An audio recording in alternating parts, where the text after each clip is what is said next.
اعوذ باللہ من الشیطان الرجیم بسم اللہ الرحمن الرحیم رب اشرح لی صدری ویسر لی امری واحلل عقدۃ من لسانی یفقہوا قولی ربی زدنی علما بسم اللہ الرحمن الرحیم۔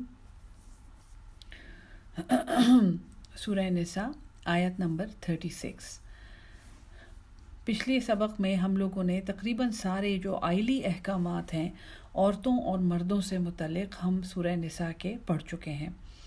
آج جو چیپٹر اس کا آ رہا ہے، جو پچھلا چیپٹر تھا آپ سمجھیں میاں بیوی کے تعلقات، لونڈیوں کے احکامات، کس طرح نکاح کرنا ہے، کن عورتوں سے کرنا ہے، کن سے نہیں کرنا، اگر شادی میں کوئی کمپلیکیشنز آ رہی ہیں، اگر میاں بیوی کے تعلق میں کوئی مسئلے مسائل ہیں تو ان کے ساتھ کیسے ڈیل کرنا ہے، یہ ساری باتیں اس آیت نمبر 35 تک آپ سمجھیں ہم پڑھ چکے ہیں۔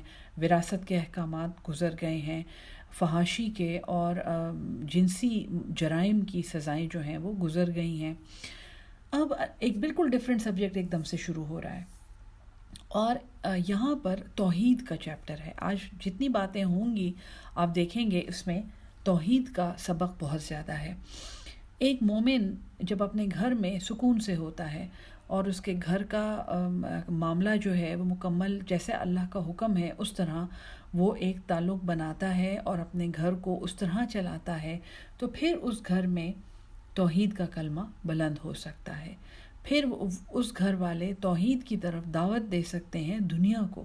یہ پوری امت میں جس کی بنیاد ایک گھر پر ہے، ایک گھر سے معاشرہ بنتا ہے اور پھر معاشرے سے امت بنتی ہے۔ تو جب ایک گھر کی حالت ٹھیک ہو جاتی ہے تو وہاں سے پھر توحید کی دعوت اور توحید کی پریکٹس کی ابتدا ہوتی ہے۔ یعنی جب تک گھر میں سکون نہیں ہوگا ہم اور آپ شاید قرآن پہ بھی عمل نہیں کر سکتے۔ آج کا سبق شروع کرتے ہیں۔ بسم اللہ الرحمن الرحیم۔ وَاعْبُدُوا اللَّهَ، اور تم عبادت کرو اللہ کی، تم غلام بن جاؤ اللہ کے، وَلَا تُشْرِكُوا بِهِ، اور نہ شریک کرو اس کے ساتھ شیئا کچھ بھی، وَبِالْوَالِدَيْنِ، اور ماں باپ کے ساتھ احسان کرو، بہترین سلوک کرو۔ قرآن کی ایک عادت آپ یہاں سے نوٹ کر لیں اور آگے بھی نوٹ کریں، جہاں پر شرک سے منع کیا گیا ہے وہیں پر انہی آیات میں کنیکٹڈ اللہ تعالیٰ نے والدین کے ساتھ حسن سلوک کا حکم دیا ہے۔ ایسا کیوں ہے؟ اللہ ایک ہے، ٹھیک ہے جی، توحید کا سبق ہے یہ، اللہ ایک ہے۔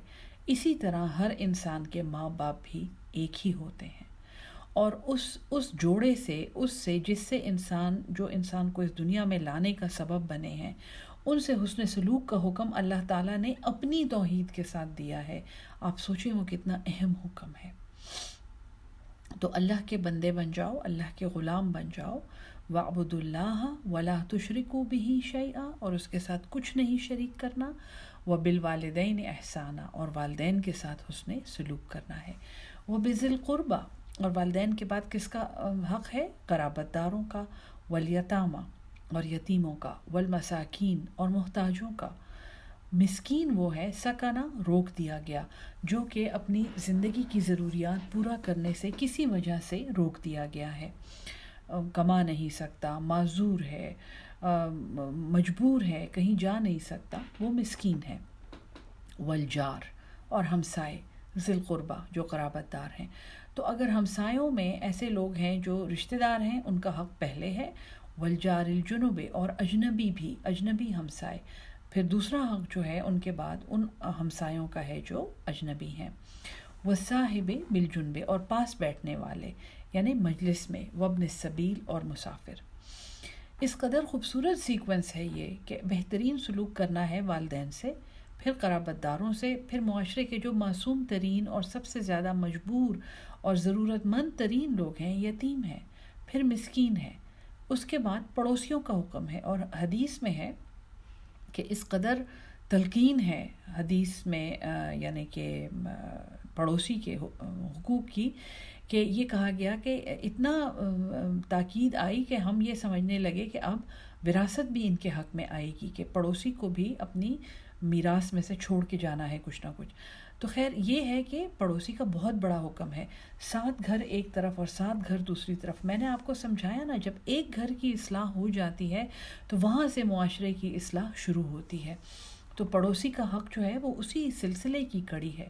جو قرابت دار پڑوسی ہے اس کا حق ہے، پھر اس کے بعد جو قرابت دار نہیں ہے پھر اس کا حق ہے، پھر پاس بیٹھنے والے، آپ کے ساتھ جہاز میں سفر کرنے والے، ٹرین میں سفر کرنے والے، بس میں، ڈیوو میں سفر کرنے والے، آپ کے ساتھ کام کرنے والے لوگ، یہ سب پڑوسی ہیں اور ان کا حق ہے آپ پہ کہ آپ ان سے اچھا سلوک کریں.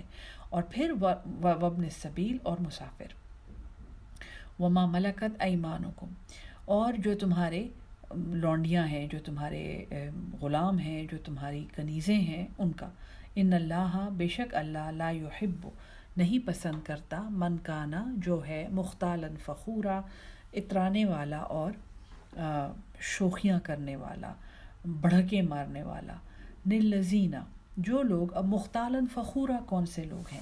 اترانے والے اور بڑھکے مارنے والے لوگ، جن کے لیے اللہ نے کہا ہے کہ یہ لوگ مجھے بالکل نہیں پسند. وہ کون ہیں؟ للذین، یہ وہ لوگ ہیں، یبخلون، جو بخل کرتے ہیں اپنے ہر چیز کے خرچ کرنے میں. نالج کسی کے ساتھ نہیں شیئر کرنی، اپنا وقت کسی کو نہیں دینا، اپنی اولاد کو منع کرنا ہے کہ کسی کے ساتھ اچھا تعلق نہ رکھیں، کوئی آپ سے کہیں کوئی فائدہ نہ اٹھا لے، اپنا مال نہ خرچ کرنا.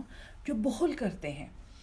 وَيَأْمُرُونَ النَّاسَ، اور حکم کرتے ہیں، سکھاتے ہیں لوگوں کو بھی، بالبخل، بخل کا. بڑی سخت یہ ناپسندیدہ کوالٹی ہے. ہم پیوریفیکیشن آف دا ہارٹ ایک سیریز ہم نے چلائی تھی جس میں ہم بخل بڑی ڈیٹیل میں ہم نے اسٹڈی کیا تھا، اور ماشاءاللہ سے وہ امام مولود کی نظم ہے جو انہوں نے، موریتانیہ کے عالم ہیں، تو انہوں نے بخل یعنی کہ بالکل شرک کے ساتھ وہ لے آئے ہیں کہ بخل وہ کرتا ہے جس کو اللہ پہ یقین نہیں ہے، جس کو اللہ پہ ایمان نہیں ہے. اس کو جو اللہ نے دیا ہے وہ یہ بھول جاتا ہے کہ یہ اللہ کی دین ہے، اور جو مجبور اور غریب لوگ اس کے سامنے آتے ہیں وہ یہ بھول جاتا ہے کہ اللہ نے اس کی ذات کو ان کے لیے سبب بنایا ہے، تو وہ بخل کرتے ہیں. تو نہ صرف وہ خود بخل کرتے ہیں بلکہ لوگوں کو اس کا حکم دیتے ہیں. وَيَكْتُمُونَ، اور وہ چھپاتے ہیں، مَا آتَاهُمُ اللَّهُ، جو اللہ نے انہیں دیا ہے، من فضلہ، اپنے فضل سے. کتنے ایسے لوگوں کو آپ جانتے ہیں جو یہ کہتے ہیں کسی کو پتہ نہ چلے کہ ہمارے پاس کتنا مال ہے. سادگی سے رہنا اور بخل سے رہنا دو مختلف باتیں ہیں، اور یہ فرق جو ہے یہ میں آپ کی عقل پہ چھوڑتی ہوں کہ آپ خود سوچیں اپنے لیے، اور سادگی سے رہیں لیکن بخل نہ کریں. وَأَعْتَدْنَا، اور ہم نے تیار کیا ہے، لِلْكَافِرِينَ، کافروں کے لیے، انکاریوں کے لیے، عذابًا مہینہ، ایک ذلیل کرنے والا عذاب. والذین، یہ عذاب کس کو ملے گا؟ عذابًا مہینہ، عذابًا علیما، مہینہ. یہ آپ کو پتہ ہے نا قرآن میں منافقوں کے لیے آتا ہے، منافقوں کو یہ عذاب ملے گا. والذین، اور جو لوگ، ینفقون اموالہم، جو خرچ کرتے ہیں اپنے مال، رعاء الناس، دکھاوے کے لیے، لوگوں کو دکھانے کے لیے مال خرچ کر رہے ہوتے ہیں. ولا یؤمنون، اور وہ ایمان نہیں لاتے، باللہ، اللہ پر، ولا بالیوم الآخر، اور نہ ہی یوم آخرت پر. ومن یکن الشیطان، اور جو جس کے لیے ہو شیطان، لہو، اس کا، قرینہ، دوست. یعنی جو لوگ اس طرح کی حرکتیں کرتے ہیں، ریاکاری کرتے ہیں. ریاکاری تو معاذ بن جبل رضی اللہ تعالیٰ عنہ کی حدیث ہے کہ لوگوں نے ان کو ایک دفعہ راستے میں بیٹھے ہوئے روتے ہوئے دیکھا حضور صلی اللہ علیہ وسلم کے وصال کے بعد. تو انہوں نے پوچھا کہ یا معاذ، آپ کیوں رو رہے ہیں؟ تو حضرت معاذ نے اس وقت روایت کی کہ مجھے رسول مقبول صلی اللہ علیہ وسلم کی ایک حدیث یاد آ رہی ہے کہ انہوں نے مجھے بلا کے کہا کہ معاذ، یاد رکھو ریاکاری شرک ہے. جو عمل ہم لوگوں کو دکھانے کے لیے کرتے ہیں اس کا اجر اللہ تعالیٰ اسی صورت میں ہمیں دیتا ہے کہ لوگ ہم سے امپریس ہو جاتے ہیں. اللہ جو ہے پھر اس کا بدلہ اللہ کے ذمہ نہیں رہتا. خیرات کر رہے ہیں، لوگوں کو امپریس کرنا چاہتے ہیں، جو کام بھی کر رہے ہیں، لوگوں کو امپریس کرنا ہے، لوگوں کو دکھانا ہے، ضرور کریں. لوگ امپریس ہو جائیں گے، آپ کو اس کا بدلہ مل جائے گا، لیکن آخرت میں پھر اس کے بدلے کی امید نہ رکھیں. اسی طرح جو لوگ مال خرچ کر رہے ہیں ریاکاری کے لیے، اور ان کا اللہ پر اور آخرت پر کوئی ایمان نہیں ہے، تو پھر ان کا ساتھی تو شیطان ہے.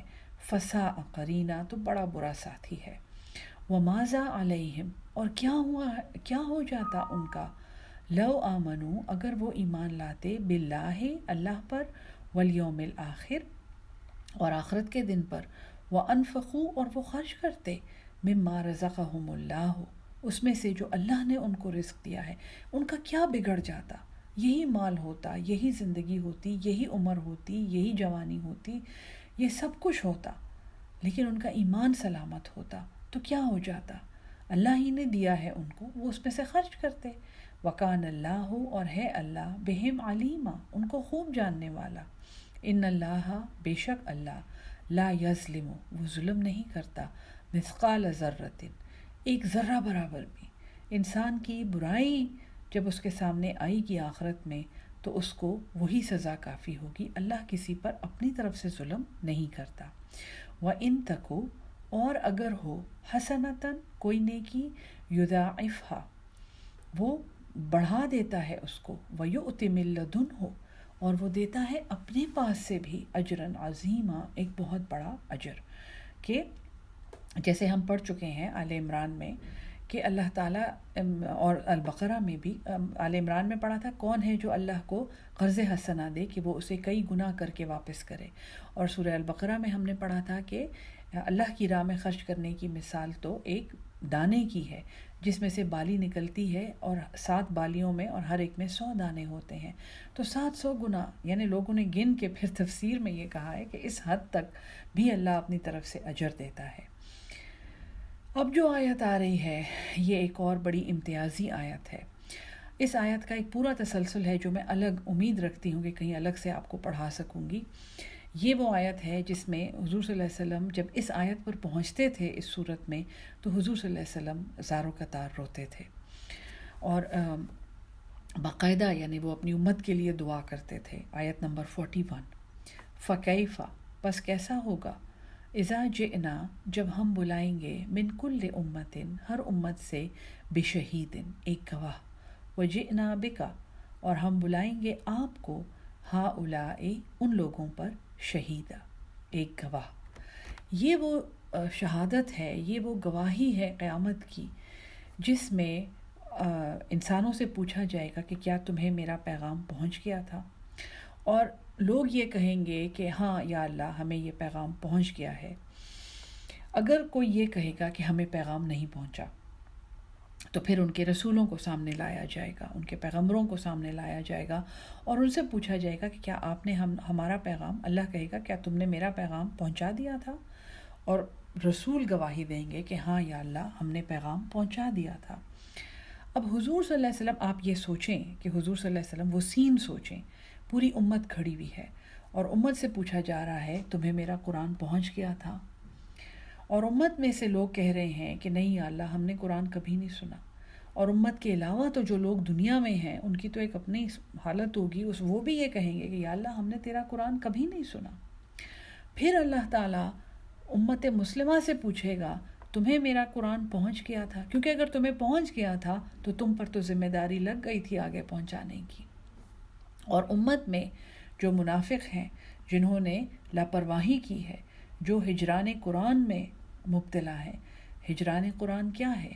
یا ربی ان قوم اتخذوا ھذا القرآن مہجورا وقال الرسول اور رسول گواہی دے گا کہ اے میرے رب اس میری قوم نے اس قرآن کو اکیلا چھوڑ دیا. اللہ اس گواہی سے ہم سب کو بچا لے، اللہ اس گواہی کو کبھی ہمارے سامنے نہ لائے. اللہ ہمیں اس گواہی سے بچنے کی توفیق دے دے اور اپنے قرآن کے راستے پر اور اس پہ عمل کرنے کے راستے پر استقامت دے دے. کیونکہ وہ منافق جب یہ کہیں گے کہ یا اللہ ہم نے تیرا قرآن نہیں سنا، ہمیں نہیں پتہ، تو حضور صلی اللہ علیہ وسلم سے پوچھا جائے گا یا رسول اللہ صلی اللہ علیہ وسلم آپ کو ہم نے قرآن دیا تھا، پہنچا دیا تھا. اور حضور صلی اللہ علیہ وسلم تب گواہی دیں گے کہ یا اللہ جیسے تو نے دیا تھا ویسے ہی میں نے پہنچایا ہے. خطبہ جمعۃ الوداع اس پر ختم ہوا تھا. 3 مرتبہ حضور صلی اللہ علیہ وسلم نے پوچھا کیا میں نے تمہیں اللہ کا پیغام پہنچا دیا ہے؟ اور اس وقت وہاں پر جو لوگ موجود تھے اس خطبے میں، اس وقت جو عرفات کے میدان میں لوگ موجود تھے ان سب نے کہا تھا کہ بے شک آپ نے پہنچا دیا ہے. اور پھر حضور صلی اللہ علیہ وسلم نے آسمان کی طرف انگلی کر کے کہا تھا کہ اے اللہ گواہ رہنا کہ ان سب نے گواہی دی ہے کہ میں نے آپ کا پیغام پہنچا دیا ہے. تو اس آیت کا کیا، اس آیت کو سن کے ہم سب کو رونا چاہیے، کیونکہ رسول نے اپنی ذمہ داری پوری کر دی ہے، اور اس نے قیامت میں بھی گواہی دینی ہے، اور وہ دنیا میں بھی گواہی دے چکا ہے کہ میں نے اپنی ذمہ داری پوری کر دی ہے۔ ہاں، ہم اپنی ذمہ داری اب پوری کر رہے ہیں یا نہیں؟ پہلا حصہ غور سے پڑھیں۔ فَكَيْفَ إِذَا جِئْنَا، پس کیسا ہوگا جب ہم لائیں گے، من کل امتن، ہر امت سے، بشہید، ایک گواہ۔ تو جتنی وہاں پہ لائنیں لگی ہوئی ہوں گی اپنے اپنے روحانی پیشواؤں، پیغمبروں اور منسٹروں اور اپنے باسز اور اپنے ججوں کے پیچھے جو لائنیں لگی ہوئی ہوں گی، ان کی بات پہ عمل کرنے والے لوگوں کی، ہر لائن میں سے ایک گواہ نکالا جائے گا۔ تم نے اللہ کا پیغام ان کو پہنچا دیا تھا، وہ ہاں کہے گا یا نہ کہے گا، اور اس کی ہاں اور نہ پہ انحصار ہوگا اس امت کا اور اس لیڈر کا جہنم سے بچنے کا۔ کیا ہم اور آج اپنے دل پر ہاتھ رکھ کر مجھے جواب دیں، یہ کہہ سکتے ہیں کہ ہم نے اپنی ذمہ داری پوری کر دی ہے؟ وہ ذمہ داری جو ہمارے پیارے رسول محمد صلی اللہ علیہ وسلم نے ہمیں دی تھی، یہ قرآن اپنی زندگی، پوری زندگی 23 سال لگا کے یہ امانت انہوں نے ہمیں دی ہے کہ لو، یہ تمہیں آگے پہنچانی ہے، اس کا حق ادا کرنا ہے۔ یاد رکھیں، انہوں نے ہم پہ گواہی دینی ہے کہ یا اللہ، میں اس امت کو پہنچا چکا ہوں۔ اور اگر وہ روتے تھے یہ سن کے، تو وہ اس امت کے لیے روتے تھے جس کے بارے میں ان کو پتا تھا کہ میرے بعد بھی ایک امت آنی ہے، اور اس امت کی ہدایت کی کتنی میں دعا مانگوں تاکہ میں نہ بھی ہوں تو وہ پھر بھی اس ذمہ داری سے عہدہ برا ہوں۔ اپنے دل پر ہاتھ رکھ کر اپنے آپ سے وعدہ کریں کہ اس ذمہ داری کو پورا کرنا ہے، اس دن ہجران قرآن کرنے والوں میں نہیں شامل ہونا۔ آیت نمبر 41۔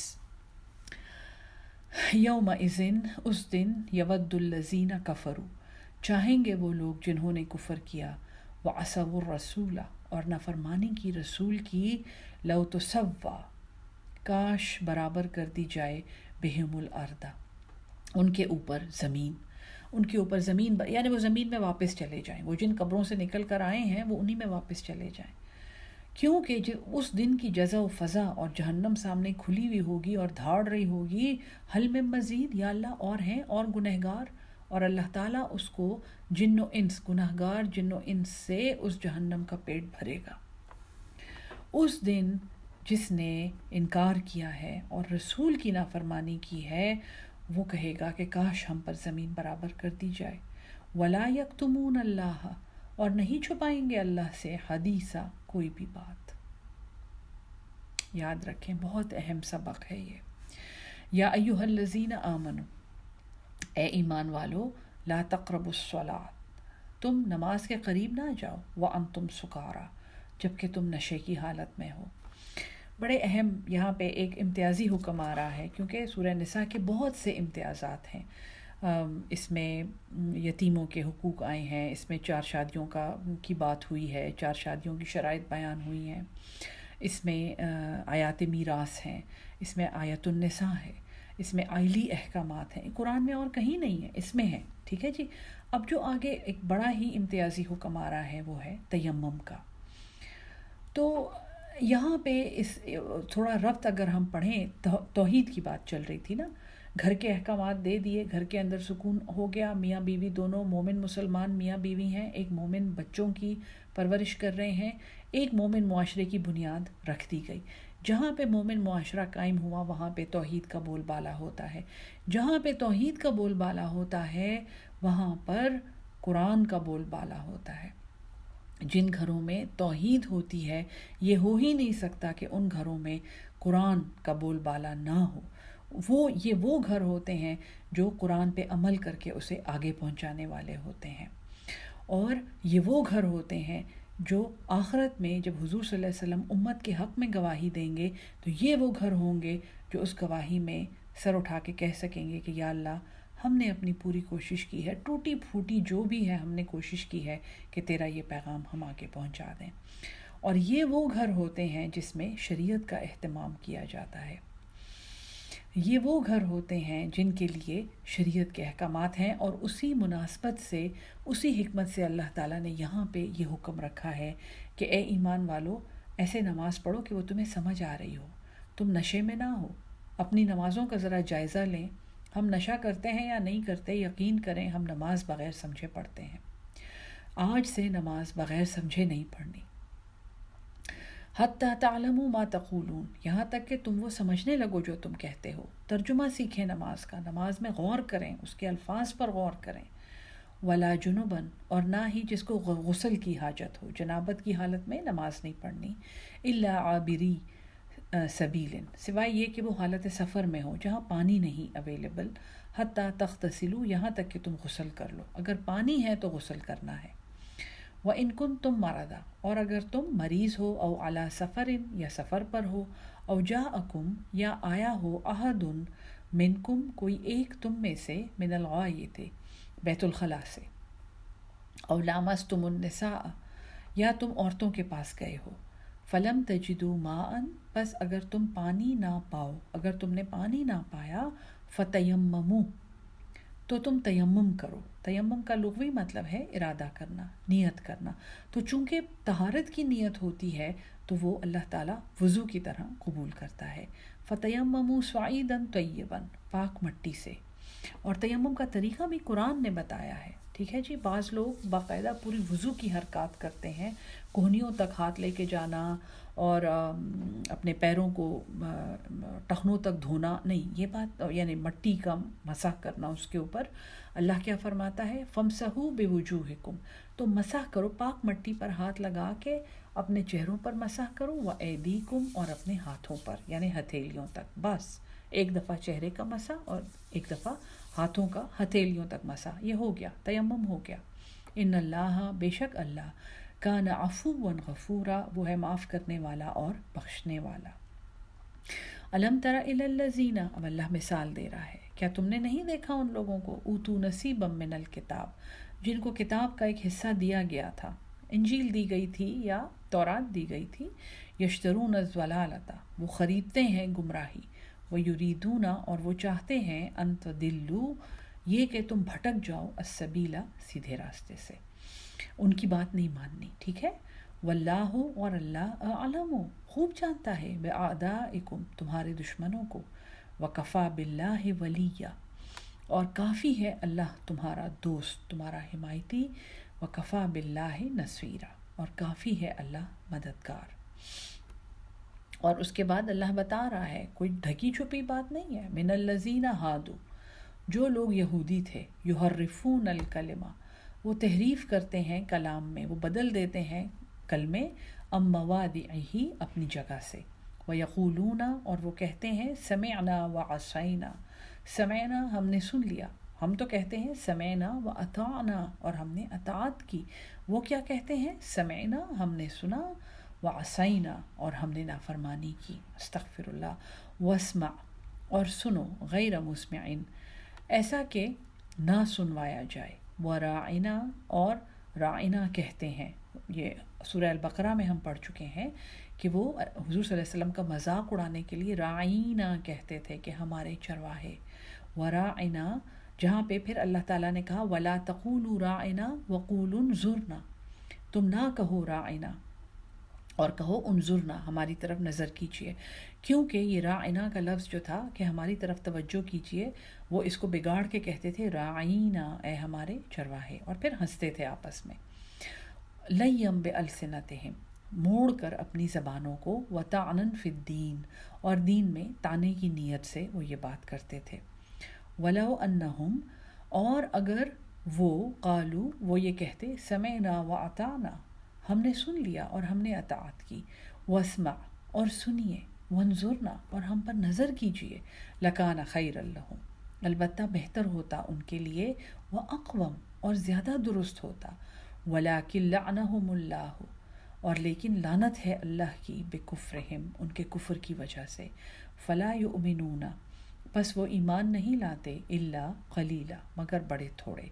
تو ایمان کا طرز عمل کیا ہے، قالو سمعنا، ہم نے سن لیا، مومن سنتا ہے، قرآن کو سننا ہے، واطعنا، وہ اطاعت کرتا ہے، تعویلیں نہیں ڈھونڈتا، دلیلیں نہیں دیتا، ایکسکیوزز نہیں دیتا، مجبوریاں نہیں بیان کرتا، اطاعت کرتا ہے، واسمع، اور اپنے استاد کو، جو بھی اس کو اچھی نصیحت کر رہا ہے، جو سچ بول رہا ہے، اس سے کیسے بات کرتا ہے؟ واسمع، ہماری سنیے، وانظرنا، ہم پر نظر کیجیے، تمیز سے، ادب سے بات کرتا ہے، لکان خیر اللہ، تو یہ خیر ہے ان کے لیے، واقوم، اور زیادہ درست۔ اگر ایسا نہیں کرتا، ولیکن لعنہم اللہ، لعنت کی اللہ نے ان پر۔ ٹھیک ہے جی۔